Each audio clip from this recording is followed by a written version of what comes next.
She fainted in his arms. What he whispered next changed everything. She hadn't eaten in 2 days. This interview was her absolute last chance, the final wall between her sister's medicine and complete collapse. And right there, in front of the billionaire CEO and the entire panel, her body gave up. She fainted. Everyone thought her dream died on that carpet. But he did something no one expected. He caught her before she hit the floor, carried her in his arms like she weighed nothing, and whispered 3 words into her ear that changed everything. "You're safe now. Stay until the end, because those same 3 words come back later, when she needs them most, and when you hear them the second time, they will absolutely destroy you in the best way. If you've ever felt invisible, or like one more step would break you, this story was made for you. Hit the like button right now if you still believe people can be kind when no one is watching, and keep watching, because this one ends on a rooftop at sunset. And trust me, you are not ready." The morning light filtered through a city that never paused long enough to notice the people racing beneath its glass towers. Maya's reflection ghosted across every window she passed, an outline of determination drawn over exhaustion. She pressed the strap of her faded satchel closer to her shoulder, whispering to herself that today had to work, that luck couldn't overlook her forever. Beneath that whisper lived the drum of her pulse, and the hollow ache that came from surviving on instant coffee and nervous hope. She paused at the corner across from Vale Global's headquarters. The building soared into the clouds like a mirror held up to every impossible dream she'd ever dared to have. She stared for a moment at her own reflection in its doors, noting how her blouse couldn't hide how thin she'd gotten. The shoes she wore had bites in their edges, souvenirs of too many second-hand shops and too few paychecks. She smoothed her hair and smiled, because smiles, at least, cost nothing. Inside, the marble floor stretched endlessly and cold. People in sharp suits glided over its surface as if the ground itself approved of their confidence. Maya's steps landed softly, careful not to echo. She clutched the folder that held her resume and one borrowed pen, the same way a soldier might hold a fragile shield. Every receptionist and security guard seemed carved from the same flawless calm, while she trembled just enough to feel alive. Still, she straightened. She remembered her sister's hands trembling over medical bills back home, the brittle laugh she used to disguise fear. That laugh was why Maya couldn't afford to fail. This interview wasn't a doorway to ambition, it was the final defense between survival and collapse. And yet, even with that pressure, a small part of her carried warmth, the thought that maybe, if she worked here, she could learn, contribute, and matter. She had always believed goodness could find space even inside steel and profit. The elevator ride was too smooth, too silent. At the 20th floor, the doors opened onto controlled elegance, muted colors, subtle perfume, and the faint rhythm of keyboards tapping like synchronized hearts. A young assistant led her to a glass-walled waiting area. "The directors will call you soon," the woman said, her voice rehearsed politeness that didn't reach her eyes. Maya thanked her with sincerity that almost embarrassed them both. She sat on the edge of the sofa, clutching her folder.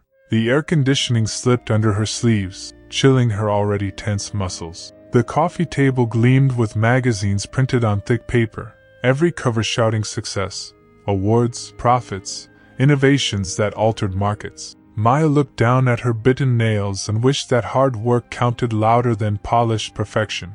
Around her, other candidates scrolled on phones, whispering about business forecasts and connections they bragged about having. Maya knew none of that world. Her knowledge came from community libraries and late-night study sessions lit by second-hand lamps. She could calculate figures, manage projects, design presentations, but she could never fake the ease of people born into safety. And yet, she reminded herself, sincerity could be power too. She checked her watch. 10 minutes late. A bead of sweat slid along her temple. Maybe they'd forgotten her. Maybe the first impression she made was invisibility. Fear bloomed quietly behind her ribs, but she forced her breathing to steady. Every second of waiting stretched, replaying scenes of overdue rent notices and her sister's weak smile. She wanted the job so badly that wanting itself became painful. A man's voice cut the silence, smooth, deliberate, close. "Ms. Alvarez?" She turned. The assistant gestured for her to follow. Her knees wobbled as she stood, the world tightening as though the air itself grew thinner. Each step toward the boardroom felt heavier, as if gravity had learned her name. When she entered, the room smelled faintly of cedar and something colder, authority. A long table separated her from a half-circle of executives. Their expressions ranged from distracted to politely bored. Behind them, floor-to-ceiling glass framed the city skyline. Beyond that view, sunlight glittered, indifferent to her small human storm. Maya greeted them. Her voice missed the pitch she intended but still found sound. She handed over copies of her resume. A pen clattered against the table, hers slipping from a trembling hand. The man nearest raised an eyebrow without a smile. Questions began. Experience, adaptability, hypothetical crises. She answered each carefully, weaving confidence through words that hid how her stomach twisted. Every response cost effort measured in heartbeats. Halfway through, a black dot drifted at the edge of her vision. She blinked. The dot multiplied. She tried to steady her breath, but her lungs disagreed. Someone's voice, distant now, asked another question. She knew the words. She couldn't find the answer. She hadn't eaten since yesterday morning. She'd meant to grab a sandwich before catching the bus, but the last coins had gone toward her sister's medication. Just a minute more, she told herself. Almost done. The air felt syrup-thick. The walls leaned closer. Her pulse thundered inside her ears, drowning thought. She murmured an apology. Her folder slid from her grasp, papers spilling like pale leaves against the dark carpet. Gasps. A chair scraped. For a heartbeat she remained suspended between standing and collapse, and then darkness flooded her vision. Somewhere in that blur, she sensed warmth breaking through the cold floor. Strong arms caught her before impact. She heard confusion ripple through the room, heard someone order water, someone else call for help. But one voice stood apart, low, calm, carrying authority that gentled rather than commanded. "It's all right," that voice said. "She's going to be fine." Even through half-conscious haze, she felt steadied by it, as though mercy itself had leaned down to intervene. Her world dimmed. She registered the faint scent of cologne, clean and unfamiliar, and the rhythm of steps as someone carried her away from judgmental murmurs and fluorescent light. Maybe this was what safety felt like, temporary, unreal. Then everything slipped entirely into silence. When awareness flickered again, the hum of air conditioning returned, cruelly soft. She didn't yet open her eyes. Somewhere nearby, that same male voice spoke again, quieter now, as if speaking might disturb fragile wings. She couldn't make out words, only tone, concern disguised beneath control. And before the scene could settle, before she could lift herself or explain, the simple shift of sound told her something impossible. Because executives sent others to handle crises, they never handled them themselves. Yet here, the footsteps belonged not to an assistant or nurse, but to power itself arriving. The CEO had entered the room. Her breath caught. Even half-conscious, instinct whispered an answer to the question pulsing inside her. How far can someone push themselves before the body gives out? Far enough to make fate notice. The next 5 seconds rewrote the rhythm of the entire building.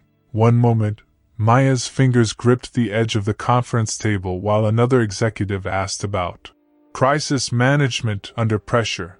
The next, her pulse leapt so quickly that every syllable around her turned to fog. The room's temperature seemed to drop, light fractured into unreachable shards. She tried to inhale, to form a single rational answer, yet the space behind her eyes filled with static. "I'm sorry," she whispered, more breath than voice. The apology fractured before finishing. Her knees loosened their promise to stand. She swayed once, twice, as if a crowd of invisible hands pulled in opposite directions. Chairs scraped back. Someone shouted her name, though none of them actually knew her well enough to earn that familiarity. The folder she carried just minutes ago lay open on the floor, pages sliding across polished oak. Numbers, achievements, and borrowed credentials fluttered into meaninglessness while the world tipped sideways. Sound blurred next, a chorus of concern from people trained never to show it. "Get water, she's fainting." Panic collided with etiquette. Even their gasps felt rehearsed. Maya's heartbeat erupted behind her temples, then thudded into silence. And in that silence, one motion broke through certainty. Ethan Vale, chairman, strategist, the legend of relentless precision, rose faster than memory could record. Instinct replaced corporate composure. He reached her before gravity completed its sentence. The panel of directors saw their infallible leader abandon posture and rules, catching a collapsing applicant as if nothing else existed. For a breathless instant, skyscraper pride bowed to something deeply human. Her head fell against his arm. The weight startled him. She was lighter than expectation, weightless almost, a contradiction to the solid life he'd built through steel and structure. Her hair brushed his cuff. The faint scent of rain lingered though the day outside was dry. Ethan's hand tightened reflexively, steadying her shoulders. Somewhere beyond that contact, cameras in security corners might already be recording, but he didn't care. Someone muttered, "Sir, we'll take it from here." But he didn't move aside. Without glancing up, he barked, "Call the medic now." The tone held no anger, only urgency cloaked in command. His assistants scattered like startled birds. He lowered her gently to the carpet, knees pressing into the cold floor. In the still tension of power meeting vulnerability, empathy found its rarest stage light. He loosened the top button of her blouse just enough to ease her breathing and brushed a strand of hair from her pale cheek. Her lashes trembled but didn't open. The pulse at her wrist fluttered, uneven yet alive.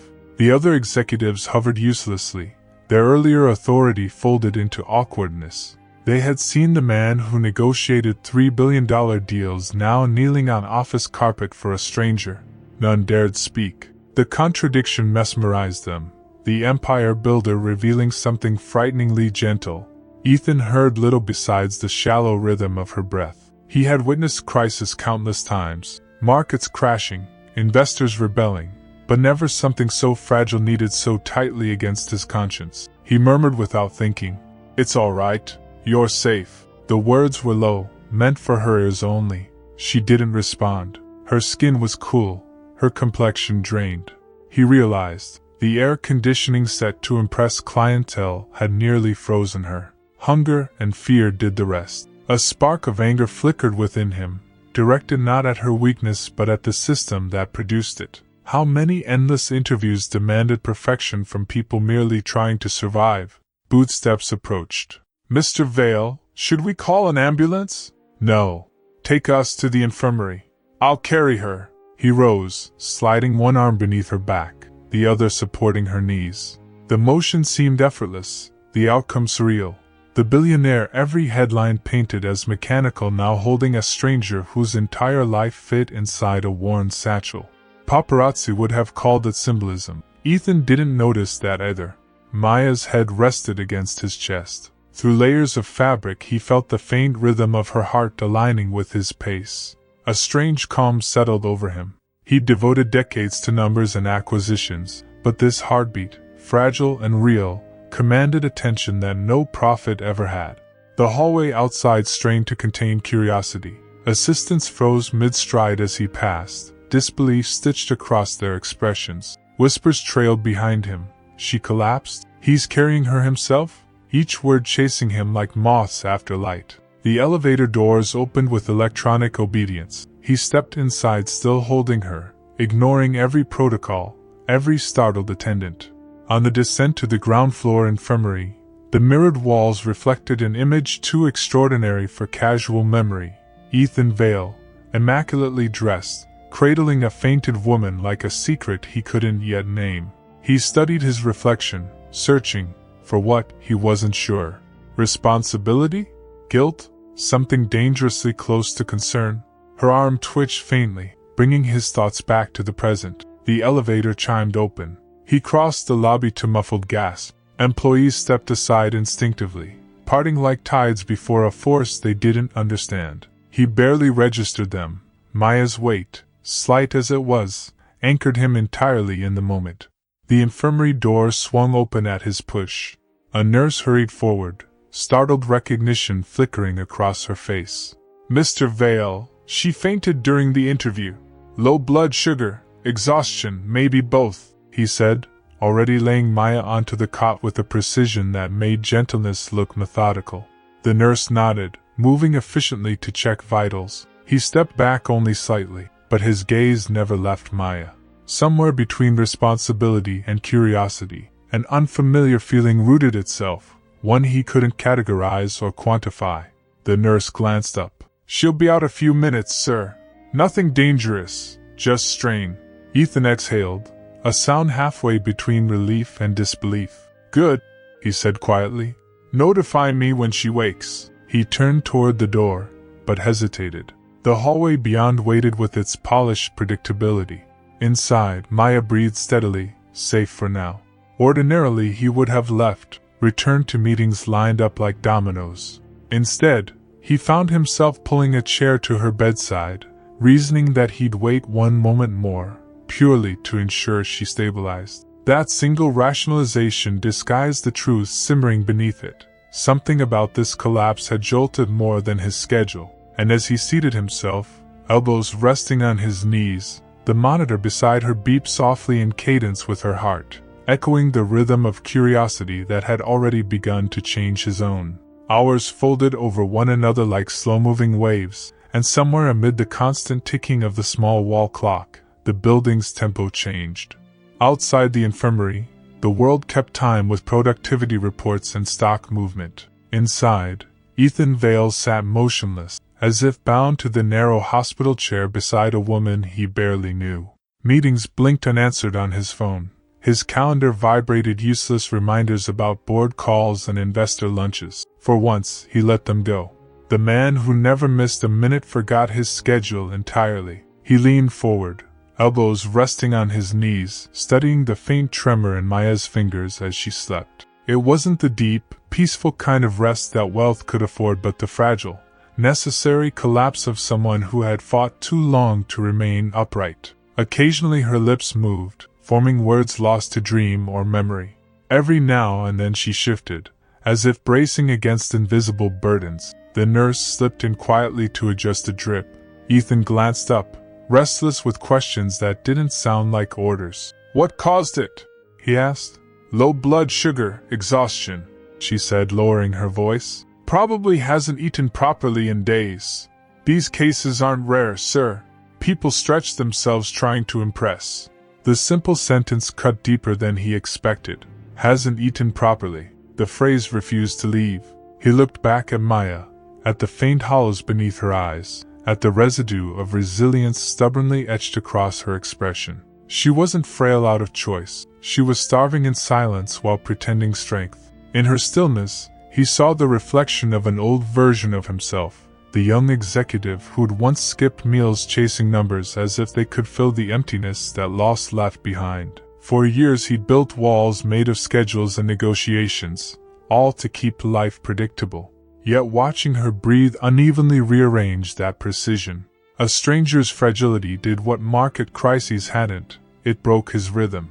The nurse finished her adjustments and offered a half smile. "She'll wake soon. Try not to crowd her when she does. Shock can make pride defensive." He nodded, understanding the warning more than he cared to admit. Pride was universal currency. When the nurse left, quiet returned, and he found himself listening to the cadence of the city filtering faintly through the glass panes. Somewhere far below, car horns cried like distant arguments. Somewhere near, this woman's heartbeat hummed its small rebellion against a system that expected polished perfection from the hungry. His phone buzzed again. His assistant's name glowed on the screen. Conference call in 15 minutes. His thumb hovered before pressing decline. Another message followed. "Sir, the partners from Zurich." He stopped reading. For the first time in a decade, someone else could make decisions without him. When Maya stirred, the movement was barely perceptible. Just a flutter at first, then a slow recognition that the world demanded return. Her eyelashes quivered. Confusion chased the edges of her consciousness. Ethan straightened instinctively, feeling unreasonably caught, as though observing a secret. Her eyes blinked open, dark, uncertain, and briefly alarmed. She attempted to sit up, but the needle taped to her wrist tethered her back. "Where am I?" Her voice carried embarrassment even before realization landed. "You're safe," he answered softly. You fainted during the interview. You're in the company infirmary. Panic touched her features before composure raced to replace it. I'm so sorry, Mr. Vale. I didn't mean, I must have looked ridiculous. Please tell them I'll redo the interview. You've nothing to apologize for. The interruption was gentle but firm, his tone less command and more assurance. Your body disagreed with your determination, that's all. She stared at him, digesting both the statement and the sight of him, the CEO himself, sitting by her bedside like a quiet sentinel. You stayed? He shrugged lightly. Someone had to make sure you were all right. That's not your job. She whispered. Perhaps not, he said, but I made it mine for now. The silence that followed was thick, not awkward but sincere, a pause filled with unsaid stories. Maya looked away, tracing patterns on the sheet, humiliation shadowing gratitude. I promise, this won't happen again. I just need to work harder. Hearing that, something twisted within him. The reflex to chase perfection, the cruelty of self-blame. It was language he once spoke fluently. Working harder isn't always the answer, he said quietly. Sometimes it's eating. Her lips twitched, torn between laughter and tears. He offered her a small packet of biscuits from a drawer nearby. The nurse had left them there. Maya hesitated before taking one, nibbling slowly, careful not to show hunger. Ethan turned his gaze toward the window to give her privacy, but a faint smile, unpracticed and unguarded, escaped him. I must look pathetic, she murmured. You look human, he replied. The sentence surprised them both. He wasn't known for speaking softly. He was known for results, not reassurance. Yet as her color slowly returned, he felt a peculiar satisfaction that data and deals never delivered. Restoring her warmth mattered. Minutes drifted. She finished the biscuit and folded her hands neatly, perhaps to reclaim dignity. Thank you, Mr. Vale. I should go, she said. I've already caused enough trouble. Ethan rose, sensing the end of this small collision. You need rest, not guilt. I really can't stay, she insisted. My sister's expecting me. The word sister anchored his curiosity. Another responsibility, another weight. Still, he didn't push. Then at least allow my driver to take you home, he said. That's non-negotiable. I can take the bus. I know you can, he said softly. But after today, you shouldn't have to. Something in his steadiness disarmed her protests. She nodded, whispering a faint, thank you, before turning to remove the four. The nurse entered on cue, assisting efficiently while giving them both a knowing glance. Ethan gathered his jacket, suddenly uncertain how to part. The professional phrases stored in his repertoire seemed inadequate. Instead, he simply said, Maya, eat something proper tonight. It sounded ordinary but carried a command lined with care. I will. She met his eyes briefly. Behind her exhaustion flickered pride renewed. Thank you, for everything. He offered a small nod, unwilling to call her by her last name again.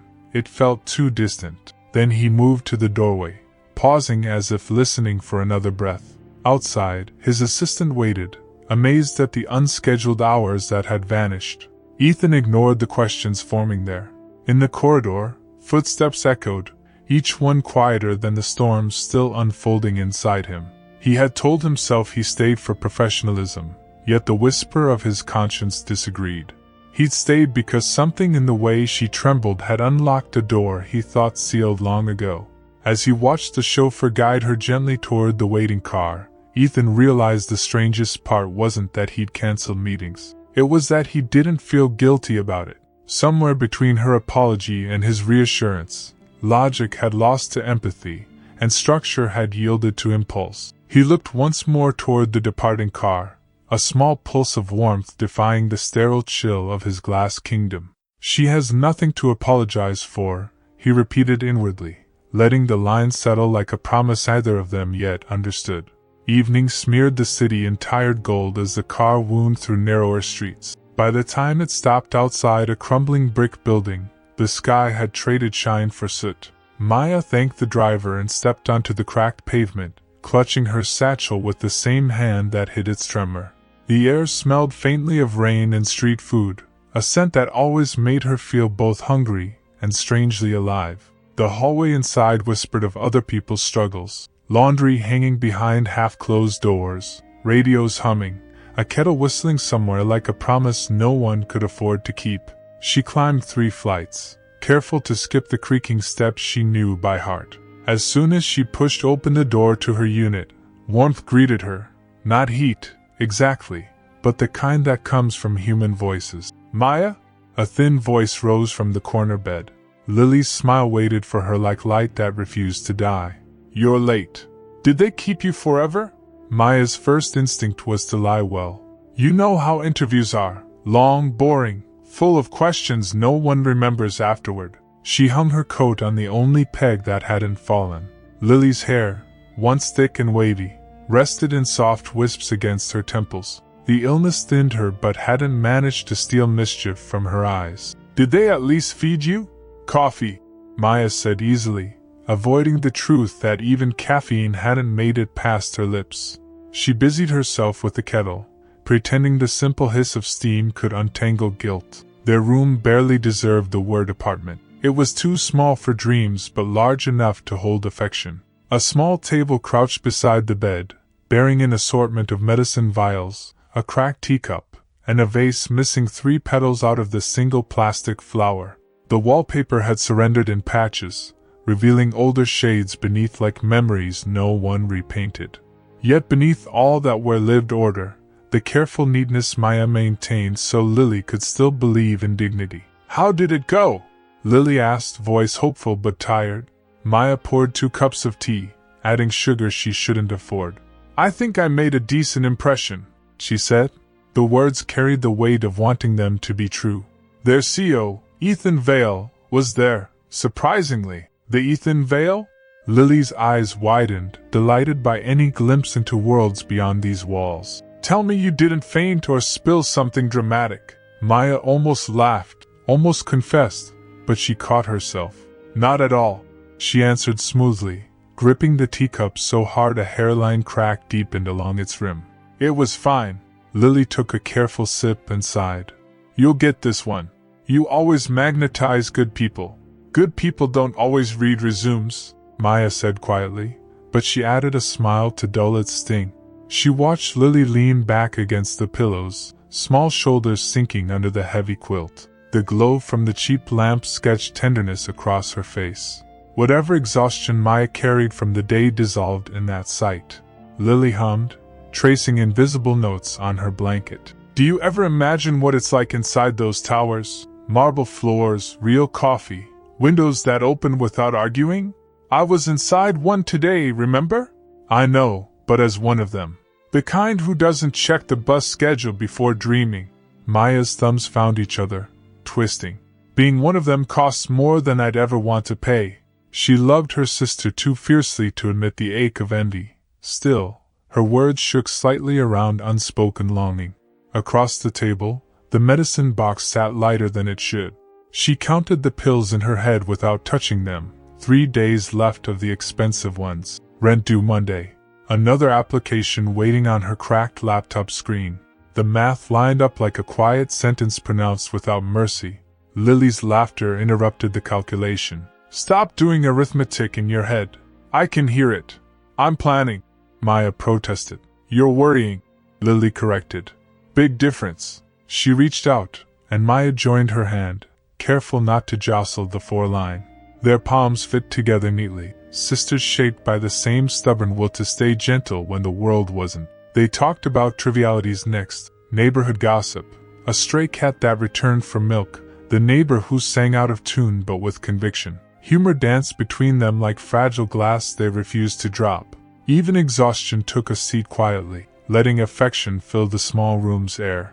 When night deepened, she helped Lily settle, tucking the blanket as though it were armor. "Try to rest," Maya whispered. "Tomorrow will be better." Lily smiled with eyes half closed. "You always say that. And one day I'll be right." After the whisper faded, the room returned to its steady rhythm, rain tapping faintly against the window, the whir of a small fan, her sister's breathing. Maya sat for a long while, letting silence stretch. She thought of the interview, the sharp suits, the endless biographies on the walls, Ethan Vale's expression when he said she had nothing to apologize for. The memory unsettled her, an unexpected kindness echoing louder than the humiliation that preceded it. How far can dignity stretch before it breaks? She pondered. The question didn't expect an answer. She rose, cleaned the cups, folded her worn blouse, and avoided the mirror. Seeing herself meant acknowledging fatigue she couldn't afford. Still, in that dim reflection on the windowpane, she recognized something steady, hope refusing to extinguish. She promised herself she'd search again tomorrow, send more applications, chase any possibility, even if dreaming felt like arrogance. Turning survival into perseverance had become her quiet rebellion. She extinguished the lamp and sat beside Lily's bed until her eyes adjusted to darkness. Somewhere outside, sirens sang of other emergencies. Here, survival was measured in breaths and small victories. A warm cup, a laugh wrestled from pain. A night passed without despair winning. The building exhaled, old wood creaking in sympathy. Then a sound interrupted, the unexpected rhythm of knuckles against their door. Sharp, deliberate, foreign. Maya froze. At this hour, knocks usually meant nothing good. Overdue rent, complaints, neighbors seeking help she couldn't give. She rose cautiously, drawing her cardigan tight. Through the peephole glimmered a reflection of something polished. A courier in a dark uniform, holding an envelope sealed with embossed gold lettering that caught even their hallway's reluctant light. "Delivery from Ms. Maya Alvarez," the voice announced. Her pulse stumbled. The emblem on the wax seal, 2 overlapping verses, belonged unmistakably to Vale Industries. Surprise spun through her chest, part fear, part disbelief. She took the envelope, its paper luxuriously heavy against her calloused fingers. The door closed, muting the corridor's echo. For a second, she simply stared, tracing the crisp edges as if touching another dimension. Behind her, Lily stirred. "Who was it?" "Just a message," Maya answered, forcing her voice steady. But even as she placed the envelope on the table beneath the flickering lamp, its golden crest gleamed like fate insisting it hadn't finished speaking. The envelope rested on the table like an unfamiliar guest, glossy and self-assured. Its golden crest caught each flicker of lamplight, tossing reflections onto the wall until even the cracks in the paint seemed to shimmer. Maya sat before it with the stillness of someone staring at temptation. Curiosity and dread wrestled quietly behind her ribs. She could hear Lily's faint breathing in the background, a steady reminder of the real world that waited on every decision she made. It might have been a formality, a clinical apology dictated by public relations staff, perhaps a voucher for inconvenience. But handwritten envelopes did not belong to corporate systems. Handwritten implied intention, and intention always hid something. Finally, she slid a finger beneath the seal. The wax cracked like tiny thunder, releasing a faint scent of paper that had never met cheap air. Inside lay a single folded note, and one small card embossed with Vale Industries in muted silver type. No paperwork, no logo-heavy announcement, just linen paper and pen strokes etched with deliberate pressure. Her eyes moved over the opening lines, the letters slanting confidently yet not coldly. "Ms. Alvarez, I owe you an apology. The circumstances of our first meeting were neither fair nor reflective of your abilities. You collapsed during an interview that should have recognized merit, not endurance. Please allow me to make amends, not as a favor, but as a correction. All expenses incurred today will be handled by my office. I also wish to offer you a second meeting, privately, at your convenience, to continue the conversation properly." Ethan Vale Maya reread each sentence until the handwriting blurred, unwilling to trust the sincerity imprinted on expensive paper. Apologies from men like him usually traveled through subordinates. Yet these lines carried unguarded cadence, the rhythm of someone who'd chosen his own words instead of delegating them. Her fingers trembled slightly around the edges, not from awe but from confusion. "Thoughts worth more than luxury," she muttered, setting the note down. Lily stirred behind her, half awake. "Is it bad news?" "No," Maya said quickly. She folded the letter before curiosity could spread. "Nothing bad." "Then you're smiling weird for someone reading good news," Lily teased, rolling lazily to face away. Maya laughed under her breath, but inside unease pressed harder. Goodness that came without warning often demanded something in return. Maybe this was guilt, a wealthy man's attempt to polish conscience. Maybe it was strategy, some narrative to show investors that his company valued compassion. She could almost hear the headlines: CEO shows humanity after applicant incident. Yet another part of her refused that cynicism. The memory of his voice and the blur of her collapse returned, threads of concern woven beneath authority. She unfolded the letter again. The ink reflected faintly bronze under the yellow lamp. The punctuation felt personal, each comma a small hesitation, like breaths caught in thought. Even the invitation sounded careful, free of Power's usual conceit.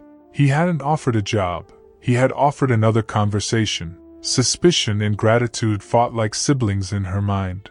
"Don't build castles from kind sentences," she whispered to herself. Yet something inside her insisted this gesture meant more than protocol. For hours that night she lay between wakefulness and memory, replaying the day as if arranged by puzzle pieces she couldn't yet connect. The fall, the cold floor, the weightless second before darkness, then the steadiness of his arms breaking her descent, the rush of movement, the voice that said, "You're safe." She tried to recall the exact tone, warm, yes, but more than that. It had carried surprise, as though he had shocked himself by caring. Each recollection coiled around fresh questions. What kind of man changed his schedule for someone like her? What did he see when he looked at her? An unfortunate incident to be corrected, or a mirror of something he'd lost? The possibilities unsettled her, because somewhere in those questions lived a strange hope she refused to name. She rose quietly, padding to the window. Outside, dawn hinted on the horizon, painting the concrete in bluish promise. Sleep had deserted her, replaced by an obsessive rhythm. Why does he care? The words pulsed with the heartbeat she tried to steady all night. Morning light exposed every humble truth of their apartment. The chipped mugs, the laundry lines sagging with damp clothes, the unopened bills. Yet even surrounded by weariness, the sealed note felt like a shift in air pressure, as if destiny had slipped its hand under the doorframe. Lily's soft cough reminded her of reality's balance sheet. Compassion didn't pay for medicine. Dreams cost extra. But ignoring an opportunity born from sincerity felt equally reckless. So she made tea, slower this time, tasting each sip the way hope tastes when fear still sits at the table. Then she retrieved the letter again, reading it as if searching for hidden intent between the lines. Perhaps this wasn't charity. Perhaps he simply wanted fairness. Whatever his reason, rejecting the gesture would mean clinging to pride she could no longer afford to weaponize. She looked at her reflection in the cloudy mirror nailed near the door. Same blouse, cleaned overnight, same threadbare jacket waiting on the chair. The thought of returning to that building made her stomach tremble with nerves, but another feeling burned beneath: determination, pure and defiant. The outfit that once felt like humiliation would now become armor. Lily woke fully when Maya began fastening buttons. "You're going out?" Maya smiled faintly. "Back to the place that almost swallowed me." "That sounds safe," Lily murmured, still half asleep. "I'll be careful." "They asked to see me again." Lily pushed herself up on an elbow, startled. "They did? After everything?" "It seems the universe updated its opinion." Her sister studied her face, reading something different in her calm. "You trust this?" "I don't know," Maya admitted. "But I'd rather face it than spend another day wondering." "Wear your scarf at least," Lily said, handing her the pale blue piece that had belonged to their mother. "For luck." Maya draped it around her neck, appreciating the familiar comfort. "For courage," she corrected gently. When she left, the morning streets shimmered with moisture, new sunlight cutting through thin fog like conviction. The folded note sat inside her pocket, its texture grounding her every time she doubted. Perhaps this was a mistake. Perhaps it was the beginning of every answer she'd ever needed. As she neared the main road, buses roared by, each one coated in dust and busyness. She didn't stop to count her coins. Today, she would walk, letting the rhythm of footsteps calm the storm of uncertainty. Somewhere ahead waited a high-rise with mirrored walls and a man whose signature curved like an invitation she didn't yet understand. Maya quickened her pace, not out of desperation but resolve. Whatever awaited beyond those glass doors, apology, proposition, or another heartbreak, she would meet it wearing the same clothes she'd worn on the day she nearly disappeared. It wasn't pride guiding her now. It was something sturdier, something dignity shaped after surviving humiliation. And as wind caught the ends of her blue scarf and sent them fluttering behind her, the question that had haunted her all night softened from suspicion into challenge. If kindness truly had motive, she would find it out herself. Maya stood once again before the glass doorway of Vale Industries, the reflection greeting her more composed than she felt. The same clothes clung stubbornly, pressed with care, guarded by the pale blue scarf that fluttered in the lobby's conditioned air. Walking in this morning felt different, less petition, more quiet defiance. She no longer owed the building reverence. She was here on invitation. A receptionist guided her through the familiar corridors. At every turn she expected to see assistants rushing with files, but silence ruled. The space seemed rearranged, stripped of audience or judgment. When the elevator doors opened at the top floor, she stepped into solitude. Only one door stood ahead, half open, releasing the understated fragrance of coffee. Inside, Ethan Vale waited alone. No secretaries, no directors, only the commanding quiet of his office and two chairs positioned across a circular table, deliberately symmetrical. Sunlight fell through the tall windows, washing the room in a brightness that exposed dust motes, but softened everything it touched. "I hope the journey wasn't too harsh," he said, motioning toward the chair opposite him. "It was just a walk," Maya replied, aiming for calm. "Thank you for asking." He noticed the steadiness that had replaced her earlier tremor.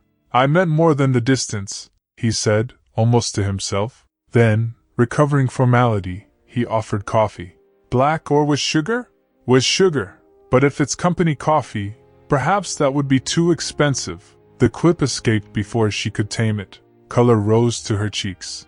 To her surprise he laughed, a sound low and genuine. "Finally, someone honest about our overpriced beans." He poured both cups himself, ignoring the machine on the sideboard. The act of service from him felt unthinkably intimate. When he handed her the cup, their fingers brushed lightly. The touch was incidental, yet the air thickened around it, as if the simple motion carried intention neither dared to name. She withdrew politely, thanking him, and took the first sip to disguise unsteady breaths. "I suspect you wonder why I wrote," he began. "I suspect it's some blend of guilt and professionalism," she answered. His eyebrows lifted. "Directness looks good on you. I've learned it saves time." Ethan regarded her with interest sharpened by decades of polished diplomacy. "You think I feel guilty? You carried me out of a room full of employees. That wasn't a business decision." He leaned back, fingers interlacing. "Perhaps not. But I don't make decisions purely for business anymore." "That must be nice," she said quietly. "Having the choice." The words landed between them, disrupting practiced civility. For a long, slow heartbeat neither continued. Then Ethan said, "If I could lend help, financially, medically for your sister." Maya cut him off, not unkindly. "Please don't. I came here as an applicant, not a cause." Her tone shook only once before finding resolve. "You said the first interview was unfair. If you want to correct that, treat me like anyone else you'd consider for the position." Something flickered in his eyes. Respect, maybe recognition. "No favors," he said softly. "No pity either." He nodded. "Then honesty it is."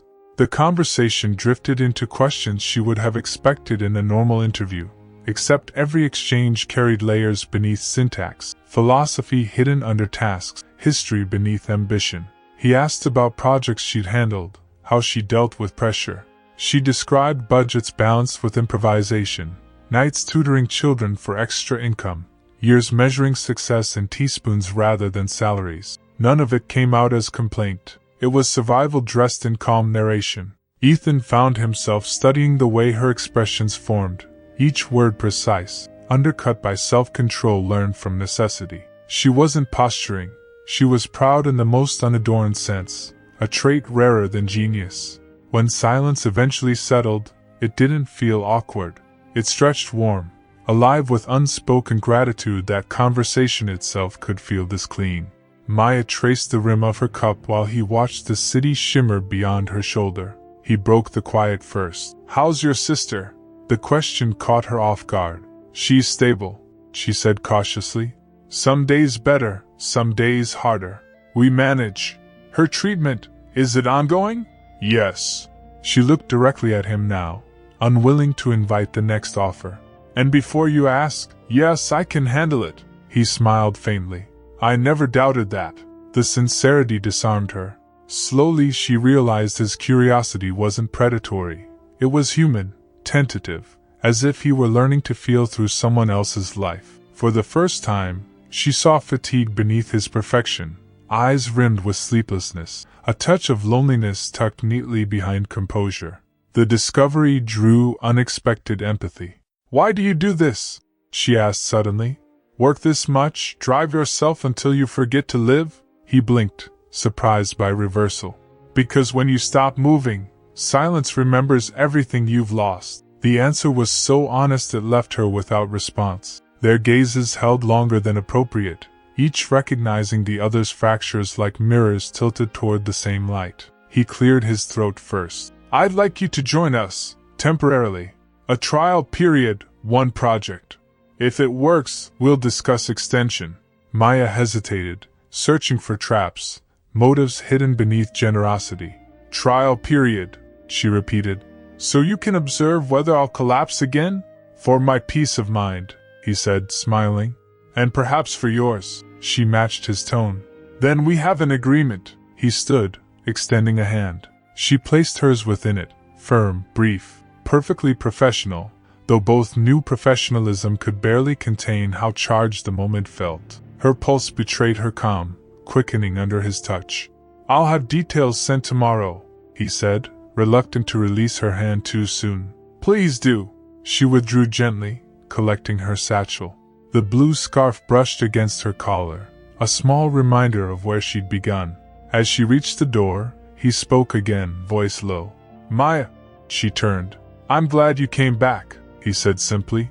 The confession lingered between them like perfume carried by memory. She gave a nod, not smile, not bow, but acknowledgement of something both delicate and dangerous. "So am I," she whispered. Outside his office, the corridor felt cooler, reality quick to reclaim its shape. Yet every step away left behind the odd miracle of equilibrium. A billionaire discovering warmth in humility, and a woman regaining dignity inside the palace that once humiliated her. Neither of them would label the current pulling between them, not yet. For now, it lived inside that handshake, hidden beneath layers of reason. And though both promised themselves it was only business, the silence that followed them down opposite hallways pulsed with beginnings either intended to start. The first morning of Maya's employment unfolded with the hush of curiosity that follows any rumored myth. By the time she reached her desk, conversations had already rearranged themselves whenever she entered. Every click of her modest heels stirred someone's memory of headlines that had never happened but were told anyway. The girl the CEO carried, the mysterious applicant who fainted and returned hired by his own hand. The office operated on caffeine and speculation, and she felt its weight immediately.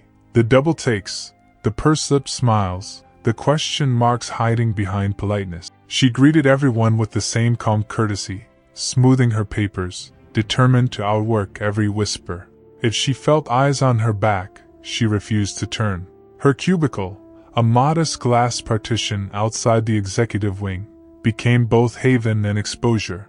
From there she could see the reflection of oceans of desks behind her, yet hers stood inches from the door marked Chief Executive Officer, Ethan Vale.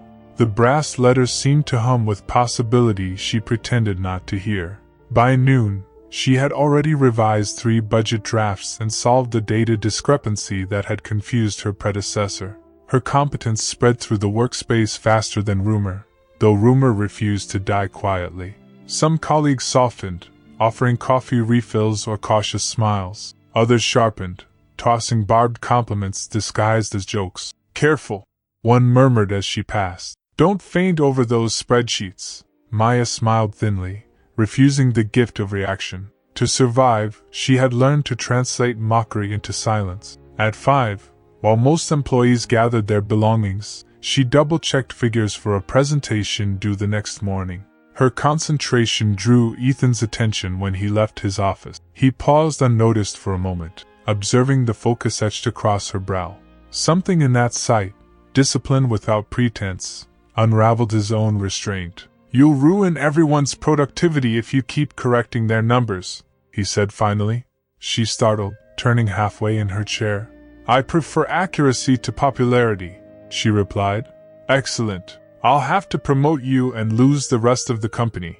The tease held warmth free of condescension. It disarmed her enough to answer lightly. "Then everyone would hate me, and blame you." He smiled then, faintly, and for one suspended second the glass walls reflected back two people who had forgotten hierarchy. He gestured toward the elevators. "Go home, Ms. Alvarez, before you make us all look redundant." She gathered her work, murmured goodnight, and caught from the corner of her eye how he lingered in the doorway a heartbeat longer than necessary. Days grew into a rhythm neither of them named. She arrived early, left late. He pretended meetings required him to pass her desk often. Their exchanges remained harmless on paper. Notes and margins, brief acknowledgments during conference calls, a shared glance when everyone else spoke jargon devoid of meaning. Yet beneath routine simmered awareness, unwanted but alive. Coffee deliveries became silent rituals. When Ethan's assistant forgot to replenish the pot, a fresh cup would appear on his desk precisely at 8:20, its sugar measured exactly as he preferred. No one ever caught her doing it, but he knew. And some evenings, her desk held a neatly folded corporate article he'd edited, its grammar improved, its sticky note reading only "Thank you for catching errors others don't see." These gestures spoke louder than the restraint they practiced. The whispers persisted, evolving from gossip to mythology. "She must have something on him. He's tutoring her. Wait until his board finds out." Each theory built a wall around them, but walls sometimes trap those they're meant to shield. Ethan told himself observation was duty, that checking her progress justified the attention. Yet he found his gaze drawn during meetings, searching her expression when others argued, secretly pleased when she challenged ideas he knew were lazy. She carried the quiet brilliance of someone perpetually underestimated, and watching her reclaimed confidence felt like watching dawn reassert itself. He began to smile, unplanned, disarming smiles that unsettled his assistant. "Everything all right, sir?" they'd ask. "Perfectly fine." He'd dismiss them, composing his face into neutrality again. But afterward, he'd catch his reflection in the window, unfamiliar and honest, and realize how rarely he'd used those muscles in years. For Maya, the awareness of his gaze bred equal unease and comfort. Meeting his eyes in corridors felt like touching live current, terrifying yet radiant. She scolded herself nightly for allowing a spark to exist where boundaries should reign. Love, attraction, even admiration, luxuries reserved for people not counting rent by calendar days. Still, her chest betrayed her with that persistent flutter each time his voice lowered to call her name. Professionalism became their fragile pact. She immersed herself in spreadsheets and timelines, shaping competence into armor. He hid interest behind mentorship, quoting management philosophies when concern crept too near affection. But even caution couldn't erase the small, bright tempo that slipped into ordinary gestures, the way he adjusted his tie before approaching her desk, the way she straightened papers whenever he entered the room, as if order could mask emotion. By late autumn afternoon, the office dripped gold through tinted windows. Most employees had left for the day, laughter echoing down elevator shafts while Maya stayed behind, refining presentation slides. Across the hall, Ethan argued with the supplier on the phone, frustration steeped in exhaustion. Between conversations, his gaze drifted toward her workstation again, drawn by the faint sound of humming, her unconscious habit when thinking. He ended the call at last and stepped out, intending to suggest she rest. Then his phone rang, sharp against the quiet. He answered automatically, voice softening when he heard the sobs. It wasn't his line, it was hers. She'd left her mobile on the corner of her desk, speaker accidentally active. A trembling voice spilled through. "Please, doctor, she can't wait weeks for the medication. I'll find the money somehow." He froze, listening just long enough to catch the crack in Maya's voice before ending the intrusion, guilt slicing through curiosity. When he looked toward her, she had fled to one of the empty conference rooms, unable to contain the weight any longer. The glass walls that had once empowered her now framed a silhouette bent over the table, shoulders shaking. He hesitated before entering, balancing between propriety and the pull to comfort. Inside, the lights slanted dim. Her hands covered her face, whispering apologies to no one. The sound shredded his practiced detachment. "Maya," he said. She startled, swiping tears too late. Sorry, I just needed a moment. It won't affect my work." Ethan stepped closer, keeping careful distance. "You don't need to apologize for being human." Her laugh was brittle. "In offices like this, humanity's an error code. Then let's rewrite the system," he murmured, surprising himself with the softness of it. She shook her head, hiding another tear with movement. "My sister isn't getting better." Words failed them after that.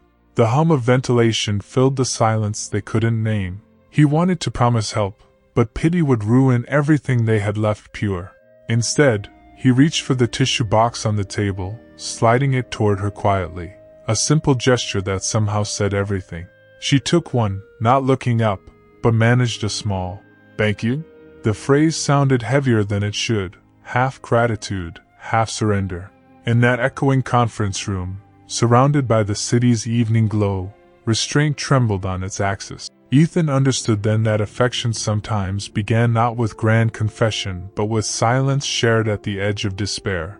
Tomorrow they would return to professionalism and pretend tonight never happened. But as he left her to compose herself, he also knew something irreversible had begun, the kind of closeness that neither title nor logic could undo. The conference room emptied of sound except for Maya's uneven breathing and the quieter rhythm of Ethan's next steps. He shut the glass door behind him, and the click of it closing sealed them in a world apart from the humming office outside. For once, there was no hierarchy, no supervision, only two people separated by the thin air of restraint.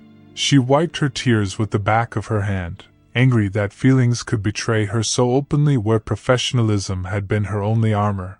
"I'm sorry," she whispered, the phrase automatic now, like a survival reflex. "I shouldn't cry here. I know there are rules." "Rules?" he echoed softly, pulling out the chair beside her.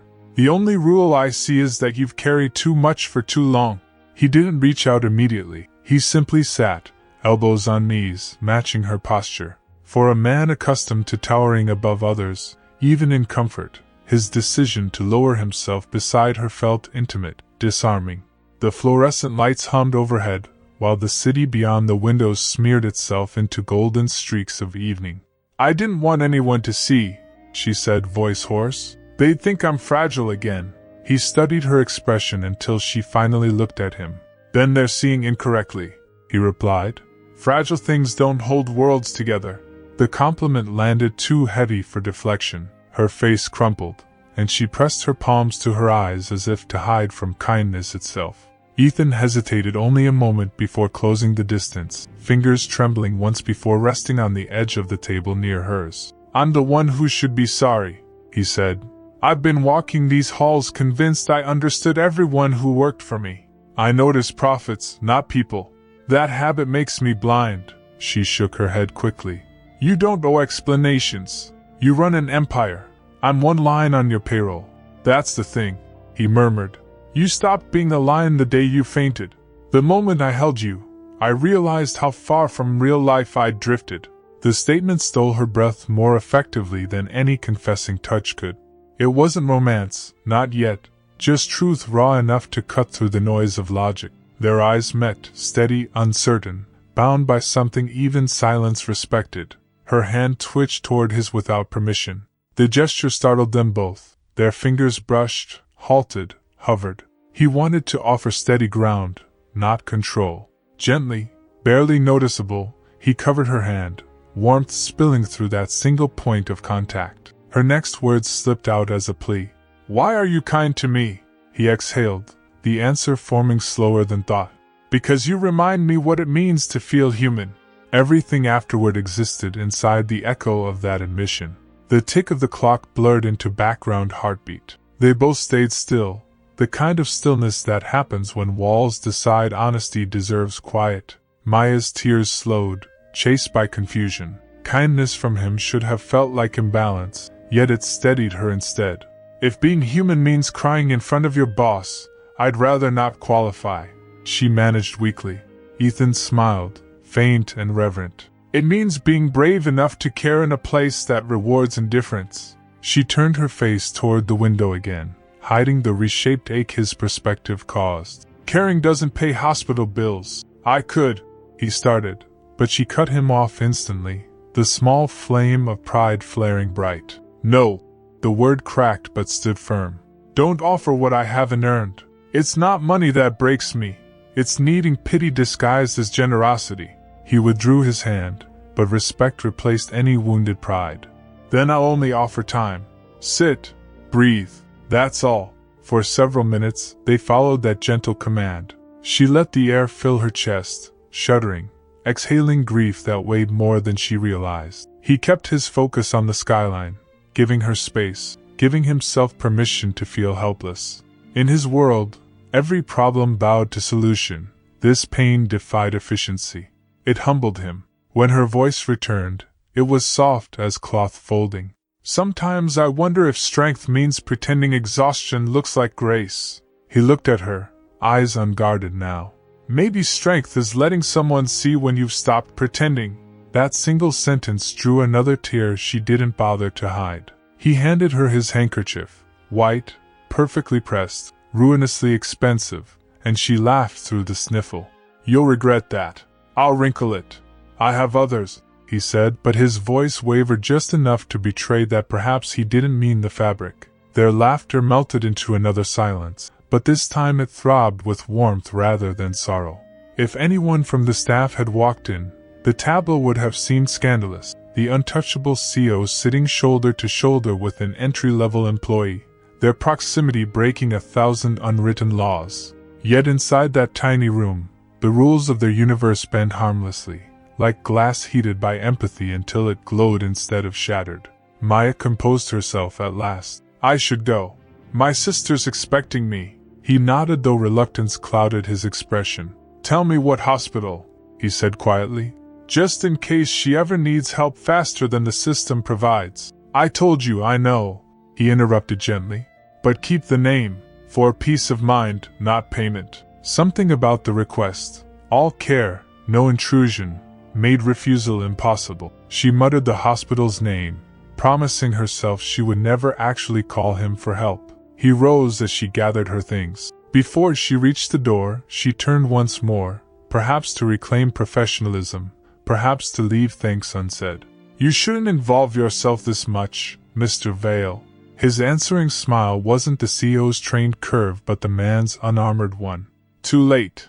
That acknowledgement hung in the air long after she stepped into the hallway, closing the door softly behind her. Ethan remained seated, staring at the handkerchief she'd left folded on the table, creased now, humanized. Around him, the office lights dimmed for night mode, painting reflections across the glass walls. He realized he could no longer tell whether he was offering comfort or seeking it. Downstairs, Maya slipped her phone from her bag. One new message blinked, a missed call from the clinic. She pressed play, listening to the nurse's urgent tone collapse her composure in an instant. Her sister's condition had worsened. They were requesting immediate transfer. The hallway blurred. She gripped the wall, heartbeat scattering. Before panic completed its circuit, her phone vibrated again. Ethan's name glowed across the screen, startling, as though fate itself had been listening through glass. Maya, came his voice, uncharacteristically unsteady. The hospital called reception. They couldn't reach you. I'm sending a car. Don't argue. We'll take her to my private wing where she'll get care tonight. There was no opening for protest, only the gravity of command softened into care. Tears welled again, not from helplessness this time but from the unbearable relief of knowing someone else finally carried part of the weight. As she whispered agreement, the city lights outside flickered, catching in her reflection the outline of a woman no longer entirely alone. Night fell over the city with hospital lights flickering like tired stars. Ambulances hummed in distance, a lullaby for desperation. By the time Ethan arrived, Maya was standing outside the emergency ward, wringing her scarf between her fingers as if its fabric could hold her together. The raw panic in her eyes made him forget protocol entirely. He crossed the lobby and touched her shoulder before remembering to ask permission. "She's in there," she murmured, pointing through the glass. "They said her pulse dropped during transfer." "I don't." Her breath fractured. "She can't." "Hey, slow down," he said. "Breathe." The two of them moved toward the waiting area, where antiseptic smell and hushed voices formed a strange kind of silence. Doctors hurried past, faces guarded. When one nurse recognized Ethan, she nodded respectfully but addressed Maya with genuine kindness. "Your sister's critical, but we're stabilizing her now. Please wait, she needs time." "Time," Maya repeated, the word curdling into disbelief. "That's what we've been running out of." Ethan guided her to a seat, but she couldn't stay still. Every tick from the corridor clock echoed like a countdown. He wanted to promise results, to deploy control the way he did with corporations, but medicine obeyed no contracts. Power meant nothing here. All he could offer was presence. Maya paced, pausing only to glimpse movement behind the glass partition. The memory of childhood hospitals, of watching her mother fade in similar rooms, crashed over her. "I can't lose her," she said. "I promised she'd get better because I would work hard enough to make it happen. If she dies, my promise dies too." He stood, stepping closer until she could see steadiness in his expression. "You kept her alive through everything until now. That's not failure, that's love." His rational tone steadied her for a heartbeat, but then a new alarm word from her sister's room. Medical staff rushed back inside. Panic slammed through Maya's veins. She stumbled forward, colliding against Ethan's chest. The world spun again, not from hunger this time but from terror. Her knees buckled. Without thought, instinct replayed, his arms wrapping around her, breaking her fall exactly as before. But this time she didn't fade into darkness. She clung to him, shaking uncontrollably, her tears spilling against the fabric of his shirt. He tightened his hold until her trembling slowed.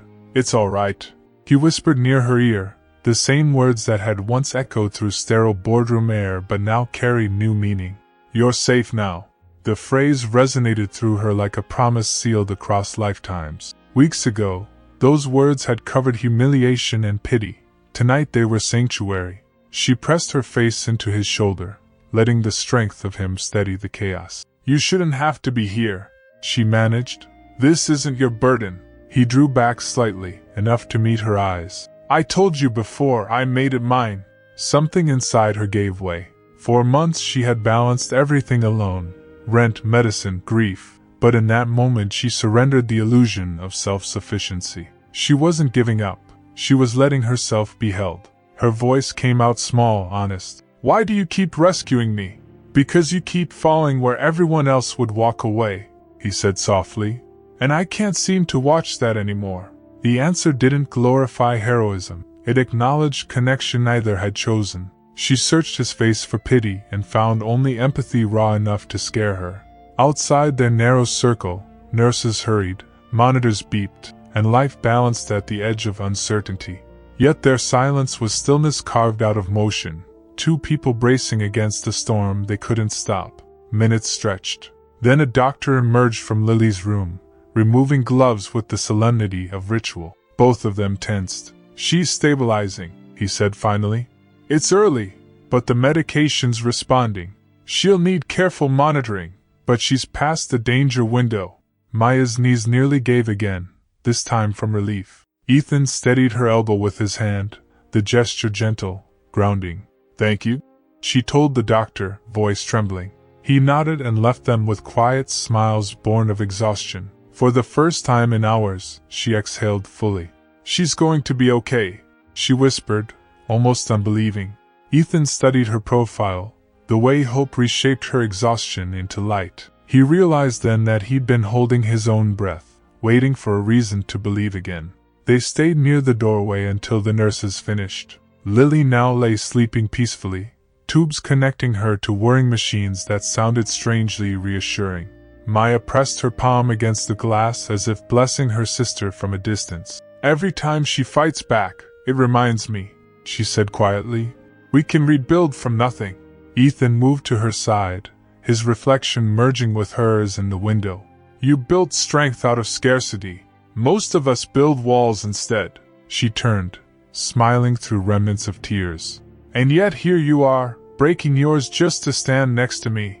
His mouth curved, but beneath it lived humility rather than charm. Maybe you taught me how.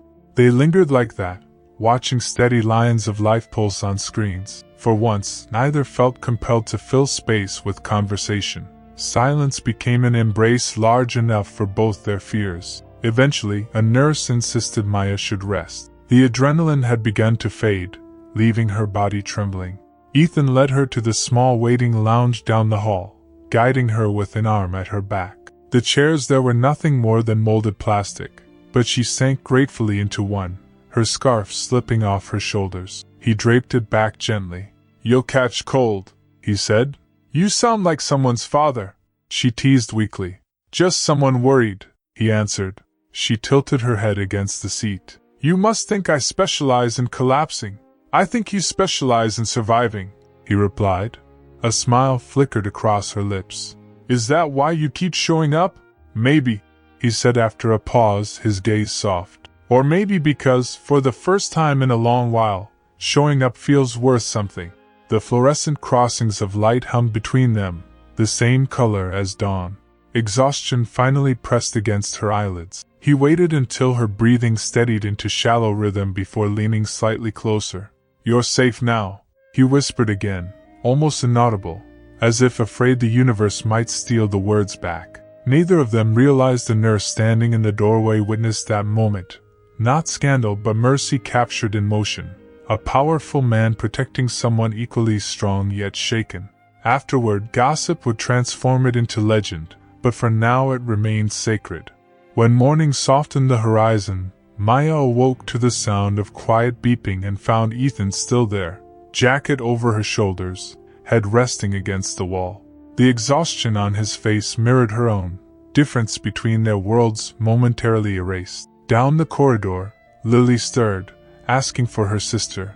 Doctors measured improvement with practiced satisfaction. Life, uncertain only hours ago, flexed its fingers and resumed. Maya rose unsteadily, crossing to Lily's bedside. She brushed her sister's hair back tenderly, whispering words of reassurance borrowed from the night before. At the doorway, Ethan watched, his presence unobtrusive, expression unguarded. What began as an act of protection had turned into participation, a shared re-entry into feeling. He caught her glance, offering the smallest nod, as if to say the crisis was over but something else had quietly begun. She smiled, not out of gratitude but recognition. For the first time, the phrase, "You're safe now," didn't sound like rescue. It sounded like home. Weeks slipped quietly into routine again, the kind that softens even hardest memories. The crisis faded into recovery, and Vale Industries resumed its steady thrum, though the rhythm felt gentler now, as if compassion had been built into the air conditioning. Maya returned to the office a different shade of the same person. Strength replaced fragility. Calm lived where anxiety once perched. Her colleagues, once eager to gossip, found their amusement dulled by admiration. Projects completed ahead of schedule, schedules balanced with grace, and gradually, the girl the CEO carried became the woman who rescues every deadline. Respect rewrote rumor until even the whispers turned useful, carrying hints of awe instead of jealousy. Ethan watched the transformation from a careful distance. Meetings still crowded his days, but the sight of her walking confidently past glass panels remained his favorite interruption. She wore colors now, subtle blues and olive greens, proof that hope had pigment after all. Each time their paths crossed, conversation played its delicate game of timing and restraint. Professional boundaries remained visible, but warmth glowed in every good morning and lingered in every exchange document. One Friday evening, when the city outside shimmered like bruised gold, Ethan sent a message asking her to meet on the rooftop terrace. It was his private garden, an indulgence of greenery built above steel, meant for solitude rather than company. She read the text twice before replying with a simple all right. The elevator carried her upward into lingering sunset. As the doors opened, a soft breeze met her, scented with jasmine and fresh soil. Rows of small trees trembled lightly, their leaves whispering secrets to the skyline. Beyond the safety rail, the city unfurled, lines of light, pulsing traffic, and those tiny human stories continuing far below. Ethan stood by the edge, jacket off, sleeves rolled. For once, his posture lacked design. It looked comfortable, almost uncertain. When he turned and saw her, a tired smile tugged at the edges of relief. "You built this," she said, stepping forward. "I thought people like you didn't have time for gardens." "I built it," he replied, "because people like me forget how air smells when it isn't conditioned." She laughed softly. "So this is where CEOs go when they need to remember oxygen." "Exactly."